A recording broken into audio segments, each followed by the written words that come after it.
Prva destinacija njezine afričke misije bila je Kenija. Tako je humanitarka, volonterka, učiteljica joge i glazbenica na gongu Dragica Kopjar u 3 godine rada svoje udruge Plavi anđeo posjetila i Ugandu, Nepal i Indiju.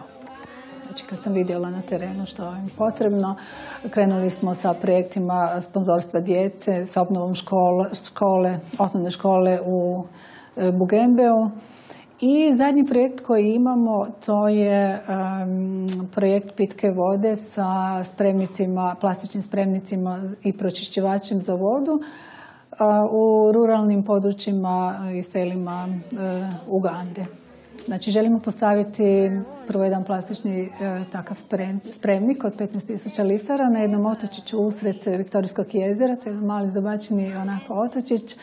Škola je porušena, dosta je uništena u poplavama koje su bile prošle godine. Znači, želimo obnoviti tu školu i postaviti im spremnik za vodu, znači da djeca imaju pitku vodu, da ne odlaze. Što je, nažalost, oni su otok okružen vodom, a nemaju pitku vodu. Za jedan spremnik vode svojim mjesečnim donacijama pomogla je Pomorska škola iz Splita. Volontera nema puno, jer oni koji se odluče za odlazak u misiju Afrike i Azije sami plaćaju troškove puta, hrane i smještaja. Jedna od onih koji su prošle godine posjetili sirotište u Ugandi je i defektologinja Jadranka.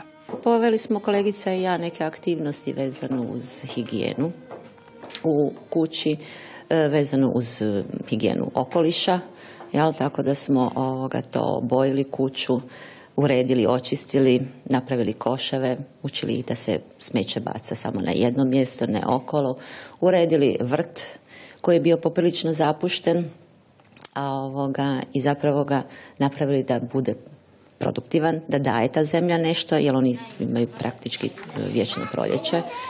Pa da, često je to pitanje zašto ići u Afriku kad je i kod nas siromaštvo. No ja uvijek kažem, nema takvog siromaštva kod nas kao što je u Africi.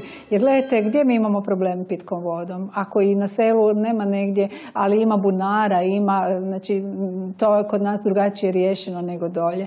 I svo to siromaštvo koje je dolje, znači njima zaista treba naša pomoć. I dolje se djeca ne mogu školovati kao kod nas od malih nogu. Znači oni baš ovise o našim ljudima koji ih sponzoriraju da bi se mogli školovati.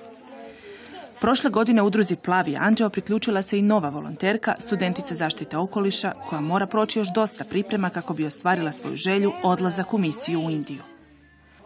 Volontiranje je jednostavno potreba, kako i osobna, tako i društva, i da bi svi trebali raditi na tome, da to otkriju u sebi, jer svi to imaju. Svi smo stvoreni za pomaganje, samo moramo na tome poraditi i djelovati tako. Djelovati na korist društva.